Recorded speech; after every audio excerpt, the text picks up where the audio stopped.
بزرگان محترم،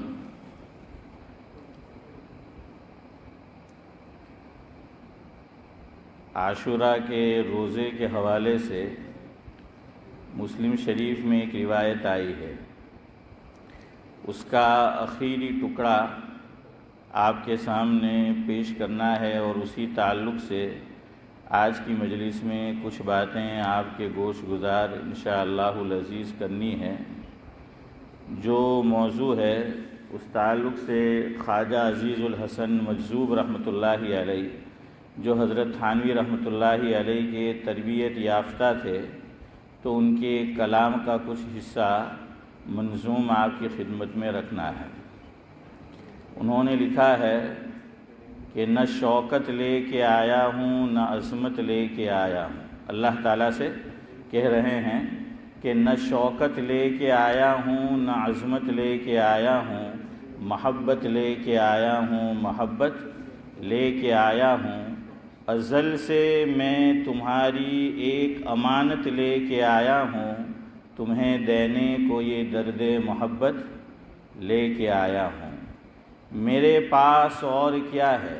اللہ تعالیٰ سے کہہ رہے ہیں کہ میرے پاس اور کیا ہے؟ یہ نالے ہیں، یہ آہیں ہیں۔ نالے جانتے ہو؟ رونا، آنسو بہانا اللہ تعالیٰ کی محبت میں۔ تو فرماتے کہ اللہ آپ کی خدمت میں پیش کرنے کو میرے پاس کچھ نہیں ہے، اگر میں آپ کی بارگاہ میں کوئی چیز پیش کر سکتا ہوں تو کیا ہے؟ یہ آنسو ہے۔ تو فرمایا کہ اگر آپ اس کو بڑی دولت سمجھے تو بس یہی دولت ہے، میرے پاس اور کیا ہے؟ بس یہ نالے ہیں، یہ آہیں ہیں، جو سمجھے آپ بھی دولت تو یہ دولت لے کے آیا۔ کوئی کچھ لے کے آیا ہے، کوئی کچھ لے کے آیا ہے، میں حیرت لے کے آیا ہوں، میں حیرت لے کے آیا ہوں۔ کہ اللہ تعالیٰ آپ کے کمالات دیکھتا ہوں تو سوائے حیرت کے کچھ نہیں کہا جا سکتا۔ آخری شعر ہے اور یہی اصل ہے آج کی مجلس، اور جو عنوان ہے اس تعلق سے اس پر آپ بھی آمین کہہ دیں کہ اللہ تعالیٰ میرے اور آپ کے اور ہم تمام کے حق میں قبول فرمائے۔ انہوں نے لکھا ہے کہ یا رب تیرے محبوب کی شباہت لے کے آیا۔ تیرے محبوب سے کون مراد ہے؟ حضرت نبی کریم صلی اللہ علیہ وسلم۔ کہ یا رب تیرے محبوب کی شباہت لے کے آیا ہوں، حقیقت اس کو تو کر دے، میں صورت لے کے آیا۔ کہ اس کے اندر کیا ہے؟ حقیقت نہیں ہے، میں خالی ایک ڈھانچہ لے کے آیا، ایک تصویر لے کر آیا ہوں، بے جان تصویر لے کر آیا ہوں، تو اس میں کیا ڈال دے؟ جان ڈال دے، اس میں اخلاص ڈال دے، اس میں قبولیت ڈال دے۔ اور چونکہ میں نے کاپی کی ہے تیرے محبوب کی، اور اللہ کے نبی صلی اللہ علیہ وسلم آپ کے محبوب ہے، تو امید ہے کہ اس برکت سے کیا ہوگا کہ آپ ہمارا بیڑا بھی پار ہو جائے۔ بہرحال اب حدیث کے الفاظ سنو۔ یہ مسلم شریف میں یہ روایت موجود ہے، اس کے راوی ہے حضرت عبداللہ بن عباس رضی اللہ تعالیٰ عنہ۔ میں حدیث پاک کا آخری ٹکڑا آپ کو سنا رہا ہوں۔ اس میں ہے حضرات صحابہ کرام رضوان اللہ تعالیٰ علیہم اجمعین نے ایک بات اللہ کے نبی صلی اللہ علیہ وسلم کی خدمت میں رکھی۔ وہ بات کیا تھی؟ اِنَّهُ يَوْمٌ تُعَظِّمُهُ الْيَهُودُ وَالنَّصَارَى۔ تو اس کے جواب میں اللہ کے نبی صلی اللہ علیہ وسلم نے فرمایا فَإِذَا كَانَ الْعَامُ الْمُقْبِلُ إِنْ شَاءَ اللَّهُ صُمْنَ الْيَوْمَ التَّاسِعَ۔ لیکن آگے عبداللہ بن عباس رضی اللہ تعالیٰ عنہ بیان کرتے ہیں فَلَمْ يَأْتِ الْعَامُ الْمُقْبِلُ حَتَّى تُوَفِّيَ رسول اللہ صلی اللہ علیہ وسلم۔ اس کا مفہوم یہ ہے کہ اللہ کے نبی صلی اللہ علیہ وسلم نے ایک بات یہ بیان فرمائی کہ اگر میں آئندہ سال زندہ رہا۔ حضرت نبی کریم صلی اللہ علیہ وسلم کا انتقال کب ہوا؟ سن ہجری، ارے بولو یار 10 میں، سن ہجری 10 میں۔ آسان ہے کہ آپ صلی اللہ علیہ وسلم نبی بنائے گئے تو اس کے بعد مجموعی طور پر کتنے سال زندہ رہے حمید بھائی؟ 23 سال، 23 ایئرس۔ ان میں سے فرسٹ 13 ایئرس اقبال بھائی کہاں رہے؟ مکہ مکرمہ میں. اب کتنے بچے ذاکر بھائی؟ 10 بچے. تو ہجری سن سلیم بھائی کب سے شروع ہوا؟ آپ صلی اللہ علیہ وسلم نے جب سے ہجرت فرمائی تو گویا کہ 10 ہجری. ہاں اب پرانی جو جنتری چلتی تھی اس اعتبار سے دیکھیں آپ کو 2 باتیں ملے گی کتابوں میں. یہ ہجری سن تو شروع ہوا ہے حضرت عمر فاروق رضی اللہ تعالیٰ عنہ کی زمانے خلافت ہیں. سعید بھائی کب شروع ہوا؟ حضرت عمر فاروق رضی اللہ تعالیٰ عنہ کی زمانے خلافت میں. حضور صلی اللہ علیہ وسلم کے زمانے میں یہ نہیں لکھا جاتا تھا کہ سن ہجری 1، سن ہجری 2، سن ہجری 3، سن ہجری 4. ہیں ہاشم بھائی، یہ نہیں لکھا جاتا تھا. حضرت صدیق اکبر رضی اللہ تعالیٰ عنہ کی خلافت کا دور آیا اس کے بعد، تو وہ تقریباً 2-2.5 سال ہے. صدیق اکبر کی خلافت کتنے سال ہے؟ 2-2.5 سال جو ہیں وہ رہی ہے. پھر صدیق اکبر رضی اللہ تعالیٰ عنہ بھی اللہ تعالیٰ کو پیارے ہو گئے. پھر عمر فاروق رضی اللہ تعالیٰ عنہ کا دور خلافت آتا ہے. تو حضرت عمر فاروق کے زمانے میں پھر یہ سن ہجری جو ہیں اس کا اجرا ہوا ہے اور عطاء الرحمن صاحب وہ شروع ہوا ہے. تو آپ کو کتابوں میں یہ بھی مل سکتا ہے کہ آپ صلی اللہ علیہ وسلم کا انتقال کب ہوا. تو حضور اکرم صلی اللہ علیہ وسلم جب نبی بنائے گئے تو پھر اس کے بعد جو سن چلتا تھا اس کو کہتے ہیں اور کہا جاتا تھا کہ نبوت کا پہلا سال. کس کا؟ نبوت کا. 40 سال کے بعد. اچھا 40 سال سے پہلے آ جائے کہ ابھی آپ صلی اللہ علیہ وسلم نبی نہیں بنائے گئے. اور اشرف بھائی اس وقت آپ کو کتابوں میں ملے گا عام الفیل کے اتنے سال بعد یہ واقعہ پیش آیا. اللہ کے نبی صلی اللہ علیہ وسلم کی پیدائش عام الفیل کے اتنے سال بعد ہوئی. فنا واقعہ عام الفیل کے عارف بھائی اتنے سال بعد وجود میں آیا. کیا معنی اسماعیل بھائی عام الفیل؟ یعنی وہ جو ہاتھی والوں نے کیا کیا تھا؟ کعبۃ اللہ کو ڈھانے کی کوشش کی تھی، پتہ ہے نا آپ کو. تو وہ عام الفیل یعنی فیل کہتے ہیں ہاتھی کو عربی زبان میں. تو اسی میں صورت ہے سورہ فیل، الم تر کیف فعل ربک باصحاب الفیل. تو عام کہتے ہیں عین الف میم عربی زبان میں سال کو، یعنی ہاتھی والوں کا سال. کس کا سال؟ ہاتھی والوں کا سال. کہ جب انہوں نے حملہ کیا تھا تو وہاں سے انہوں نے پھر تاریخ کو کیا کیا؟ شمار کرنا شروع کیا. تو سمجھ آیا کہ حضور صلی اللہ علیہ وسلم نبی بنائے گئے اس سے پہلے جو سن چلتا تھا اور جو تاریخ کو یاد رکھا جاتا تھا اس کو حنیف بھائی کہتے تھے عام الفیل. اور جب آپ صلی اللہ علیہ وسلم نبی بنائے گئے ہیں چودھری صاحب تو پھر اس کے بعد کیا شروع ہوا؟ سن نبوی. کیا شروع ہوا؟ نبوی. یعنی نبوت کا پہلا سال، نبوت کا دوسرا سال، نبوت کا تیسرا سال. اگر اس اعتبار سے دیکھنے جائے تو ذاکر بھائی آپ صلی اللہ علیہ وسلم کا انتقال کب ہوتا ہے؟ ارے بولو یار. ہاں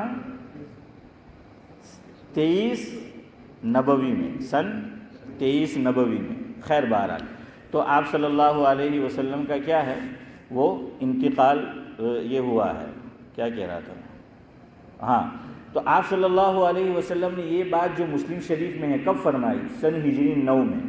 سن ہجری 9 میں اور سن 22 نبوی میں اللہ کے نبی صلی اللہ علیہ وسلم نے ارشاد فرمایا فَإِذَا كَانَ الْعَامُ الْمُقْبِلُ إِنْ شَاءَ اللَّهُ صُمْنَ الْيَوْمَ التَّاسِعَ. مفہوم یہ ہے کہ اگر میں آئندہ سال زندہ رہا تو میں عاشورہ کا صرف ایک روزہ نہیں رکھوں گا، اس کے ساتھ میں 9 کا روزہ بھی رکھوں گا. عاشورہ یعنی اشرف بھائی کون سا دن؟ محرم کا 10واں. تو حضور نے روایت میں کیا فرمایا اشرف بھائی کہ 9 تاریخ کا روزہ جو ہے میں رکھوں گا سلیم بھائی کہ 9 تاریخ کو. اب ابن عباس رضی اللہ تعالیٰ عنہ آگے بیان کرتے ہیں فَلَمْ يَأْتِ الْعَامُ الْمُقْبِلُ حَتَّى تُوفِيَ رسول اللہ صلی اللہ علیہ وسلم. جب آئندہ سال آیا اس سے پہلے تو حضور کا کیا ہو گیا؟ انتقال ہو گیا. تو گویا اللہ کے نبی صلی اللہ علیہ وسلم کی جو چاہت، تمنا، آرزو، امید جو تھی کہ میں آئندہ سال محرم کیا ایک نہیں بلکہ 2 روزے رکھوں گا، تو وہ پوری نہیں ہوئی۔ اب یہاں سے ایک اصول سمجھنا ہے جو آج کے زمانے میں ہمیں توجہ دینے کی ضرورت ہے۔ ہم تو تھوڑی بہت توجہ دیتے بھی ہے، میری اور آپ کی جو اولاد ہے یا اولاد کی اولاد ہے تو وہ اس سلسلے میں ذرا تساہل برتتی ہے، سستی برتتی ہے، اور یہ بڑا اہم مسئلہ ہے۔ یہ مسئلہ ہے تشبہ کا۔ کس کا مسئلہ؟ تشبہ۔ میں آپ کو سمجھاؤں گا تشبہ کسے کہتے ہیں۔ اللہ کے نبی صلی اللہ علیہ وسلم نے ایک اصول دیا حدیث میں کہ مسلمانوں کی ایک اپنی الگ پہچان ہے، مسلمانوں کی ایک اپنی الگ اورخان ہے، مسلمانوں کی اپنی ایک الگ شناخت ہے، مسلمانوں کی اپنی ایک الگ آئیڈینٹی ہے۔ تو یہ اصول اللہ کے نبی صلی اللہ علیہ وسلم نے کیا ہے، محمد علی صاحب ہمیں دیا کہ بھائی یہ مسلمانوں کا ایک الگ اصول ہے، تو اس لیے منع فرمایا۔ میں 2-3 ذرا آپ کو ہائی لائٹ کر دوں، باتیں بتا دوں کہ یہ ایک جگہ پر نہیں، آپ صلی اللہ علیہ وسلم نے کئی جگہوں پر بتایا کہ غیر قوموں کے ساتھ تشابہ نہیں ہونا چاہیے، ہاں ان کے ساتھ۔ پہلے یہ سن لو، 2 لفظ ہیں، ایک ہے تشبہ، دوسرا ہے مشابہت۔ کیا ہے ذاکر بھائی؟ ایک کا نام ہے تشبہ، دوسرے کا نام ہے مشابہت۔ اب دونوں کی تعریف کیا ہے، ویاخیا کیا ہے، وہ سن لو۔ تشبہ کسے کہتے ہیں؟ ارادے کے ساتھ کسی قوم کی نقالی کرنا، کاپی کرنا، ارادے کے ساتھ، کہ ارادے کے ساتھ کسی اور قوم کی کیا کرنا، نقالی کرنا، کاپی کرنا، اس کا نام ہے تشبہ۔ اور بغیر ارادے کے کسی قوم کی سعید بھائی نقالی کرنا، کاپی کرنا، اس کا نام ہے مشابہت۔ سمجھ آ گیا؟ 2 چیزیں ہیں۔ میں نے اور آپ نے ایک کام کیا لیکن ہمارا ارادہ نہیں تھا کہ غیر قوم بھی یہ کام انجام دیتی ہے۔ اب وہ تشبہ کی کئی اقسام ہیں الگ الگ، وہ انشاءاللہ میں آپ کے سامنے ابھی ذکر کروں گا۔ تو بہرحال ایک ہوتا ہے بغیر ارادہ، کہ بغیر ارادہ ہم نے کام کیا اور وہ ہو گیا۔ دوسرا ہے ارادے کے ساتھ کرنا۔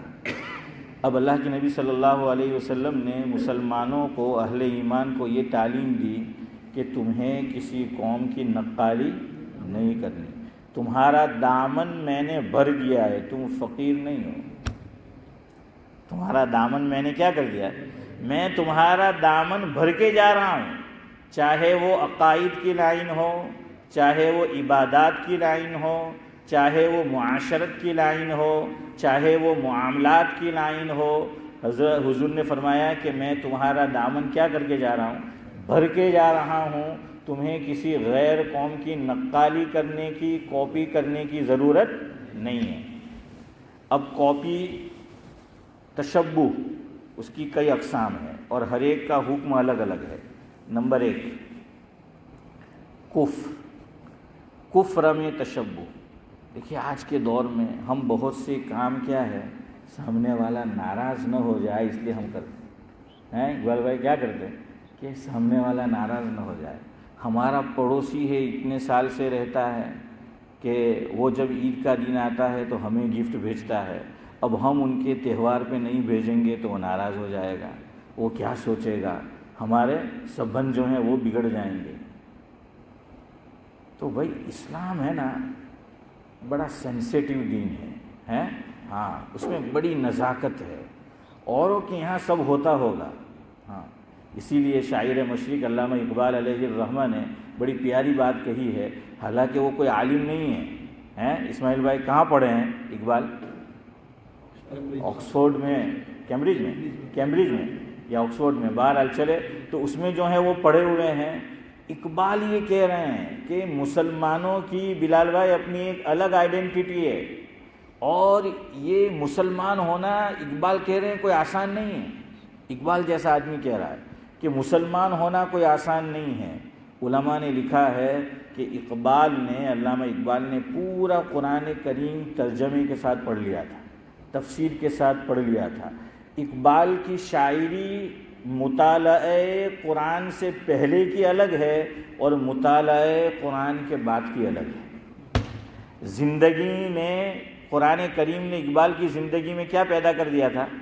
انقلاب پیدا کر دیا تھا، پوری سوچ بدل دی تھی۔ اقبال سنو کیا کہہ رہے ہیں کہ مسلمان ہونا کوئی آسان نہیں ہے، کہ یہ ناراض ہو جائے گا، وہ ناراض ہو جائے گا، فلاں سے سبند جو ہے وہ ٹوٹ جائے گا۔ تو اقبال کی بات سنو، وہ کہتے ہیں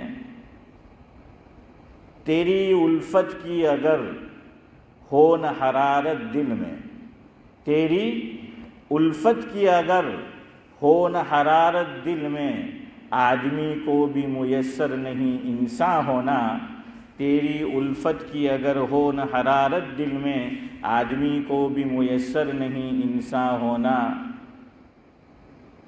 یہ شہادت، یہ اصل بات ہے، یہ شہادت یعنی کلمہ طیبہ، لا الہ الا اللہ محمد الرسول اللہ۔ اقبال کہہ رہے ہیں یہ شہادت گہے الفت میں قدم رکھنا ہے، یہ شہادت گہے الفت میں قدم رکھتا ہے، لوگ آسان سمجھتے ہیں مسلمان ہونا۔ کہ لوگوں نے بڑا آسان سمجھ رکھا ہے۔ ہمارے ایک بزرگ فرماتے تھے سعید بھائی کہ میرا اور آپ کا، ہمارا جو ایمان ہے، اگر یہی ایمان جو ہے اللہ کو مطلوب ہوتا چلتا تو ابو جہل اور ابو لہب بھی لے آتے کہ چلو ایسا ہی مومن ایسے ہوتے ہیں، مسلمان ایسے ہوتے ہیں، مندر میں گئے تو بھی ٹھیک ہے، چرچ میں گئے تو بھی ٹھیک ہے، کشکشا لگا لیا تو بھی ٹھیک ہے، فلانی جگہ گئے تو بھی ٹھیک ہے۔ اور اگر ان کو روکو تو کیا کہتے پتہ ہے کہ تمہیں اسلام نے جیٹلو تنگ સમજે ને એટલું اسلام نہیں મળે۔ میں کہ تو જેટલું اسلام نے જે છે ને ફરાખ દિલવાળો સમજે ને એટલું بھی نہیں મળે۔ سمجھ آیا قاسم بھائی؟ جواب یہ ہے جو آپ کو یوں کہے نا کہ یہ مولویوں نے اسلام کو بہت تنگ کر دیا ہے، اسلام کو مولویوں نے تنگ کر دیا، اور یوں کہنا چاہتے ہیں کہ مولویوں نے ہمارا جینا تنگ کر دیا۔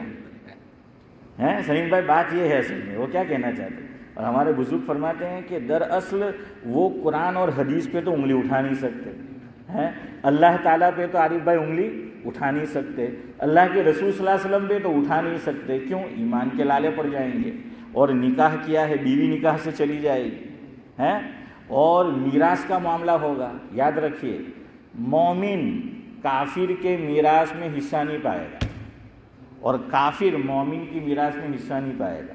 سمجھ آیا؟ اب اگر اسلام سے نکل گیا تو میراث نہیں ملے گی۔ مسئلہ سمجھ آ رہا ہے؟ دونوں ایک دوسرے کے مال میں عطا الرحمن صاحب کیا ہے؟ وارث نہیں ہوتے، دونوں ایک دوسرے کے اندر وارث نہیں۔ یہ حضور کا ارشاد ہے کہ نہیں ہوں گے۔ اسی لیے خواجہ ابو طالب کا انتقال ہوا تو حضرت علی رضی اللہ تعالیٰ عنہ کو کچھ نہیں ملا۔ کیوں؟ دونوں کا دین کیا ہے؟ الگ ہے، دونوں کا دین یہ الگ ہے، تو یہ لالے پڑ جائیں گے، اس لیے ڈائریکٹ تو نہیں بولتے۔ اب درمیان میں آڑ کس کو بناتے ہیں؟ مولوی کو۔ ہمارے ایک بزرگ ذاکر بھائی فرماتے تھے کہ مولویوں کو دعائیں دو کہ تمہارا ایمان مولویوں کی وجہ سے بچا ہوا ہے۔ کیوں؟ تمہیں جب کوئی اسلام کے خلاف بات کھٹکتی ہے تو تم کس پہ حملہ کرتے ہو؟ مولویوں پہ کرتے ہو، تبلیغی جماعت والوں پہ کرتے ہو، خانقاہ والوں پہ کرتے ہو، دینداروں پہ کرتے ہو۔ ارے انہوں نے تمہارے ایمان کو بچا رکھا ہے، تم کہنا کچھ اور چاہتے ہو، اللہ تو جانتا ہے۔ ہاں، اور دیکھیے یہ مولوی ہی ہے جس نے ایمان کو بچا رکھا ہے، اس اعتبار سے بھی اور اس اعتبار سے بھی کہ یہ جو مسجدیں آباد ہے اور گھروں میں دینداری ہے، اولاد میں دینداری ہے، یہ دعوت و تبلیغ یہ بھی کس نے شروع کی؟ ایک مولوی نے ہی شروع کی۔ یہ جو کام ہے وہ یہ تو بہرحال اس کا سراغ وہاں سے ملتا ہے۔ اور دیکھیے اللہ جزائے خیر دے اقبال کو، حنیف بھائی اقبال نے یہ بھی بتا دیا تھا کہ یہ مولویوں کو نکالو تو کیا ہے؟ اپنی من مانی ہو سکے گی۔ سنو اقبال نے ایک جگہ کہا ہے، وہ فاقہ کش کہ موت سے ڈرتا نہیں ذرا، یعنی مسلمان، وہ فاقہ کش کہ موت سے ڈرتا نہیں ذرا، یعنی کھانے کو کچھ نہیں ہے، پینے کو کچھ نہیں ہے، لیکن اسلام کو نہیں چھوڑتا، موت سے نہیں ڈرتا۔ یہ محبت ہے اللہ کے نبی صلی اللہ علیہ وسلم سے، دین سے، ایمان سے، اللہ سے۔ اقبال کہتے ہیں وہ فاقہ کش کہ موت سے ڈرتا نہیں ذرا، روح محمد اس کے بدن سے نکال دو. یعنی حضور کی جو محبت ہے وہ مسلمان سے نکال دو، پھر تم جو چاہو جیسا چاہو وقت گزرے گا. کس نے روکا ہوا ہے مجھے، آپ کو، ہم کو؟ حضور کی محبت نے، اللہ کی محبت نے، دین نے. تو اقبال کہتے ہیں کہ یہ لوگ یہی چاہتے. اقبال اسی معاشرے میں پلے بڑھے ہیں، یاد رکھنا.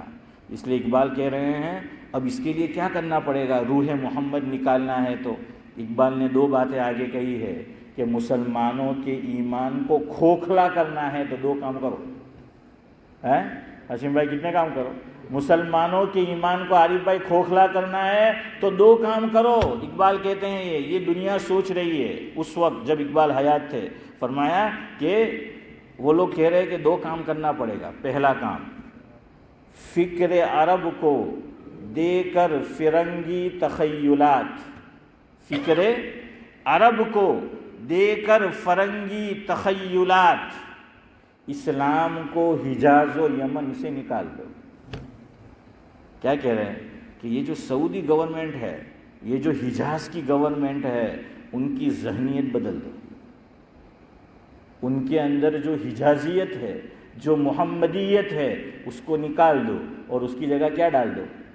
فرنگی. فرنگی کس کو بولتے ہیں؟ میں اس پہ نہیں بولوں گا، اس لیے آپ زور سے بول دو. میں یہاں نہیں بول سکتا مائک پہ. تو کہا کہ ان کا کلچر کیا کر دو، ان کو اڈاپٹ کرا دو، اس کو پھیلا دو ان کے اندر. اور اس کی ابتدا کہاں سے کرو؟ عربوں سے کرو. یہ نہیں کہا کہ انڈیا سے کرو، یہ نہیں کہا کہ یورپ سے کرو، یہ نہیں کہا کہ افریقہ سے کرو، یہ کہا کہ عرب سے کرو.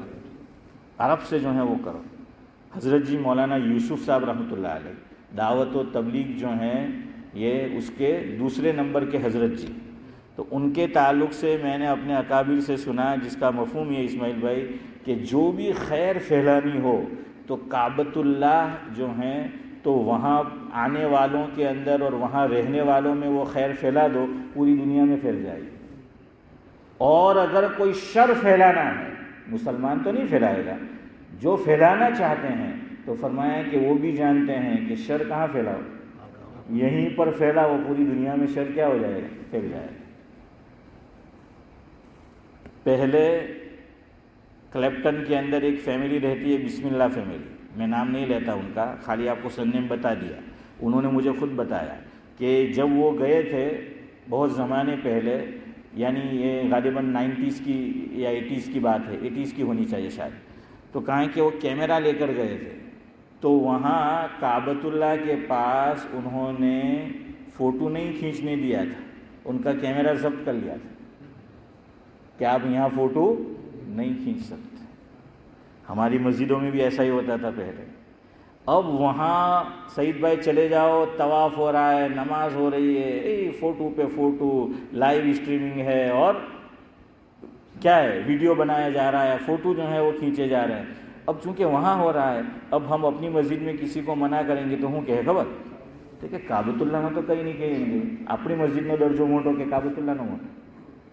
کیا بولتے اقبال کہ یہ نہ موٹو کتنا ہے. سمجھ آیا کہ وہاں آزادی تو اب یہاں. یہ خالی میں نے ایک مثال دی. تو اس لیے دیکھیے اقبال نے جڑ پکڑی ہے. اور آج آپ دیکھیے وہاں کیا شروع ہو چکا ہے، پتہ نہیں آپ لوگ نیوز پڑھتے یا دیکھتے ہیں کہ جوئے کے اڈے شروع ہو چکے ہیں. پتہ ہے نا، جوئے کے اڈے شروع ہو چکے ہیں، سینما گھر شروع ہو چکے ہیں، کلب.